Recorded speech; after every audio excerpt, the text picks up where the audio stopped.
सभी देशवासियों को नमस्कार। देखिए, भारत के अंदर इस समय बहुत बड़ी एक गंभीर समस्या धीरे धीरे उत्पन्न हो जा रही है, लेकिन भारत के लोग इससे शायद अनजान हैं। इस समय सरकारी आंकड़ों के अनुसार भारत से प्रतिवर्ष 2 लाख लोग जो हैं अन्य देशों में जा रहे हैं, कोई नौकरी के लिए, कोई व्यवसाय के लिए। अब वह लोग आखिर भारत से जा क्यों रहे हैं, जबकि भारत उनकी जन्मस्थली है। भारत को हम प्रत्येक भारतीय अपनी माँ भी मानते हैं। यहाँ गंगा है या यमुना है, जिन्हें भी हम अपनी माँ मानते हैं। तो उसका मूल कारण है क्या? उसका सबसे बड़ा जो मूल कारण है, भारत के अंदर बढ़ता वायु प्रदूषण, जिससे प्रतिवर्ष 20 लाख लोगों की मृत्यु हो जाती है। और वह मृत्यु ऐसे नहीं होती, पहले वह गंभीर बीमारियों की चपेट में आते हैं, उसके पश्चात आर्थिक तौर पर, मानसिक तौर पर, शारीरिक तौर पर कमजोर होते हैं और उसके पश्चात उनकी मृत्यु होती है। उसके पश्चात खाद्य सामग्रियों की धड़ल्ले से इसमें मिलावट की जा रही है। लोगों के द्वारा पैसा दिया जाता है सही चीज का, लेकिन उन्हें मिल क्या रहा है? खाद्य सामग्रियों में मिलावट। उसके कारण लोग गंभीर रूप से बीमार हो रहे हैं, आर्थिक तौर पर, मानसिक तौर पर कमजोर हो रहे हैं और उसके पश्चात इलाज करवाते करवाते उनकी मृत्यु हो रही है। अब उसके पश्चात तीसरा कारण क्या है? दूषित पेयजल।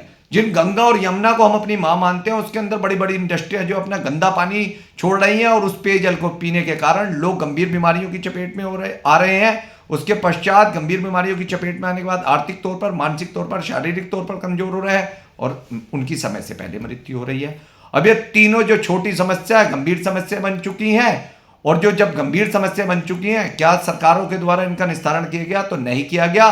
सिर्फ कागजों में इनका निस्तारण अवश्य हुआ होगा, धरातल पर इनका किसी प्रकार का कोई निस्तारण नहीं हुआ।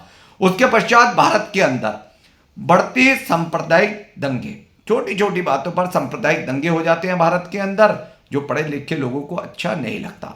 छोटी छोटी बच्चों से छेड़छाड़ की घटनाएं होती हैं, उसमें छोटे मामले दर्ज किए जाते हैं और वह घटनाएं निरंतर बढ़ती जा रही हैं। छोटी छोटी बच्चियों के साथ बलात्कार कर दिया जाता है। पीड़ित पक्ष जो है 20-20 साल तक कोर्टों के चक्कर काटता रहता है, उसे इंसाफ नहीं मिलता। छोटी छोटी बातों पर हत्या कर दी जाती है। 3 से 4 महीने के पश्चात अपराधी जेल से बाहर आ जाता है, फिर अन्य हत्या करता है। लोगों के बीच अपना भय जमाता है, लेकिन होता क्या है? अपराधी खुलेआम घूमता है और जो पीड़ित परिवार है वह वहां से पलायन कर जाता है। इन छोटी छोटी समस्याओं को इतना विकराल बना दिया गया है कि भारत से जो भारतीय हैं इस देश को छोड़कर जाने को मजबूर हो रहे हैं। इसीलिए इस वीडियो के माध्यम से मैं निवेदन करूंगा, जो ये लोग भारत से जा रहे हैं, ये संपन्न परिवार के लोग हैं। ये 2 लाख लोग नहीं, ये बल्कि 20 लाख लोगों को प्रतिवर्ष रोजगार देते। इसीलिए सरकार इस पर धरातल से काम करे और जो ये लोग जा रहे हैं उन्हें रोके, तभी भारत का भविष्य उज्जवल होगा। अन्यथा जिस हिसाब से लोग भारत को छोड़कर जा रहे हैं, तो आने वाला समय में भारत का भविष्य अंधकार में चला जाएगा। इसी के साथ मैं अपनी वाणी पर विराम देता हूं। धन्यवाद।